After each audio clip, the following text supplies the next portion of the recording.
इस वीडियो में हम वाटिका कक्षा 5 के पाठ 1 विमल इंदु की विशाल किरणें इस कविता का अर्थ समझेंगे। इससे पहले जो हमने वीडियो बनाया था उसमें इस कविता को हमने लयबद्ध तरीके से गाकर बताया था। अगर आपने वह वीडियो नहीं देखा है तो उस वीडियो को भी देख लीजिए। लिंक इस वीडियो के डिस्क्रिप्शन बॉक्स में दिया गया है। अगर आपने एक बार वह वीडियो सुन लिया तो आप जीवन भर इस कविता को नहीं भूल पाएंगे। ये कविता आपको याद हो जाएगी। तो देखते हैं पहले हम इस कविता की पंक्तियों को।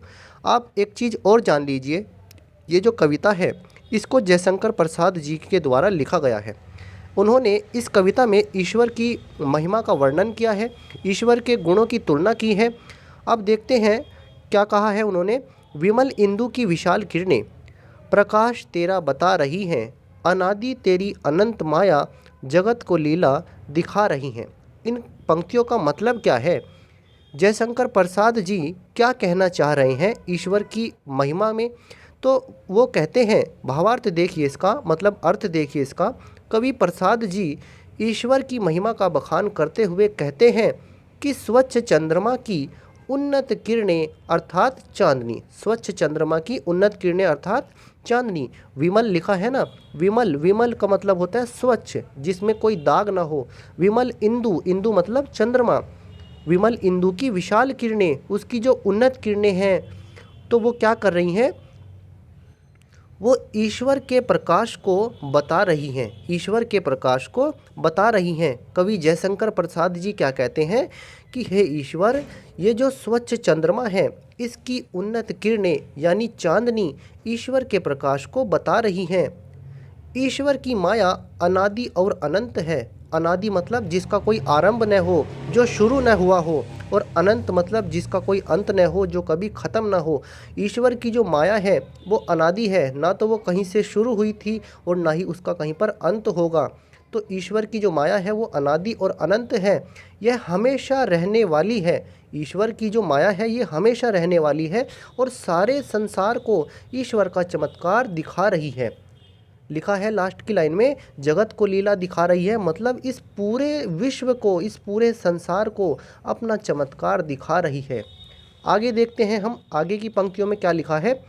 प्रसार तेरी दया का कितना, ये देखना हो तो देखे सागर, तेरी प्रशंसा का राग प्यारे तरंग मालाएं गा रही हैं।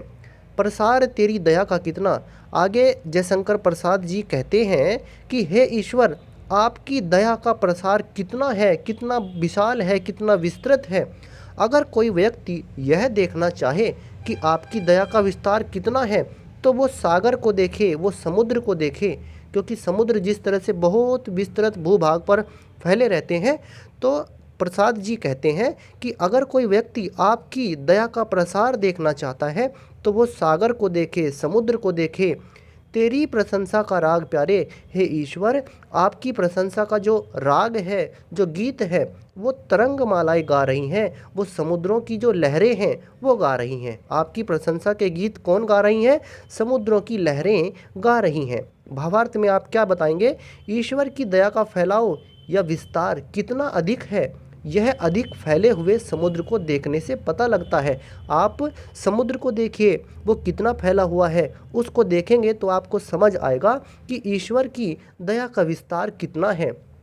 वास्तव में भगवान दया के सागर हैं, भगवान दया के सागर हैं। हे ईश्वर, आपकी प्रशंसा के राग सागर की लहरें गा रही हैं, समुद्र की लहरें गा रही हैं। अब देखते हैं हम आगे इन पंक्तियों को।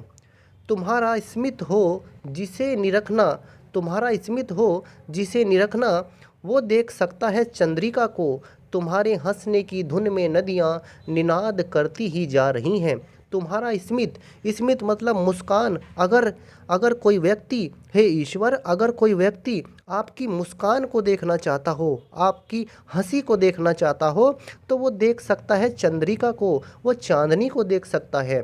हे ईश्वर, अगर आपकी कोई मुस्कान को देखना चाहता है तो वो चांदनी को देख सकता है, वो चांदनी को देख करके अंदाज़ा लगा सकता है कि ईश्वर की मुस्कान कैसी है। आगे, तुम्हारे हंसने की धुन में नदियाँ निनाद करती ही जा रही हैं। हे ईश्वर, आपकी हंसी को बताने के लिए, आपकी हंसी की धुन को बताने के लिए ये जो नदियाँ हैं, ये लगातार जो इनका पानी कल कल कल कल करके बहता चला जा रहा है, तो इन नदियों के पानी की आवाज़ में ही आपकी हंसने की धुन छुपी हुई है। भावार्थ में आप इस तरह और लिख सकते हैं।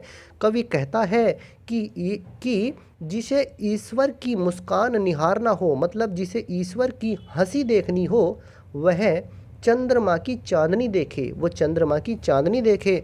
ईश्वर के हंसने की ध्वनि नदियों की लगातार कल कल करने की ध्वनियों में सुनाई पड़ रही हैं। कहाँ पर सुनाई पड़ रही हैं? नदियों की लगातार कल कल करने की ध्वनियों में सुनाई पड़ रही हैं। आगे देखते हैं। जो तेरी होवे दया दयानिधि, जो तेरी होवे दया दयानिधि, दयानिधि मतलब ईश्वर भगवान, तो पूर्ण होता ही है मनोरथ, सभी ये कहते पुकार करके यही तो आशा दिला रही है। जो तेरी होवे दयानिधि, हे ईश्वर, अगर आपकी दया किसी के ऊपर हो जाए तो पूर्ण होता ही है मनोरथ, तो उसके मन की इच्छा पूरी हो जाती है, तो उसके मन की इच्छा पूरी हो जाती है। सभी ये कहते पुकार करके यही तो आशा दिला रही हैं। हर कोई यही कहता है कि हे ईश्वर, हर कोई यही कहता है कि आपकी महिमा अपार है, अपरंपार है, और इससे ही हर व्यक्ति के अंदर आशा का संचार हो रहा है, हर व्यक्ति के अंदर आशा का संचार हो रहा है। भावार्थ में आप ये बता सकते हैं, दया के समुद्र ईश्वर, हे दया के समुद्र ईश्वर, जिस पर तेरी कृपा हो जाती है उसकी सब इच्छाओं की पूर्ति हो जाती है। प्रकृति के भिन्न भिन्न रूप, चंद्रमा, समुद्र की लहरों के समूह आदि सभी ईश्वर की महिमा उच्च स्वरों में वर्णित करके आशा का संचार कर रहे हैं। तो इस कविता को हमने देखा है लयबद्ध तरीके से, तो जो वीडियो हमने डाला था उसको आप देख लीजिए। बाकी इस कविता का क्या अर्थ है ये हमने आपको बताने की कोशिश की है। अगर आपको यह वीडियो अच्छा लगा है तो आप इसको लाइक कीजिए, शेयर कीजिए। धन्यवाद।